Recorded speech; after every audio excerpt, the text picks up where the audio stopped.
আমি কালকে টক দই পেতেছিলাম, আমি দেখবো এখন ফ্রিজে আমার টক দইটা কেমন হয়েছে, তোমাদের সাথে শেয়ার করছি।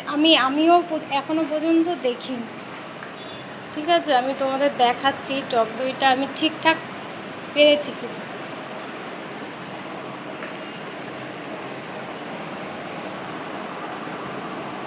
तेरे बिन सोना है जहाँ तेरे बिन तन्हा है ये দেখি কেমন হলো আমার টক দইটা, কেমন হয়েছে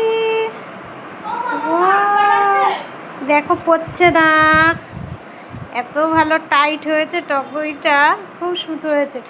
আমি এই কাচের গ্লাসটার মধ্যেই পেতেছি, কালকে রাত্রে কাচের গ্লাসে টক দইটা পেতেছি। কেমন হয়েছে অবশ্যই তোমরা জানিও। দেখো পুরো একদম টাইট হয়েছে, পড়ছে না কিন্তু, শক্ত পুরো। কালকে রাত্রেই আমি নিজে করেছি টক দই, প্রথম জীবনের ফার্স্ট দেখছি।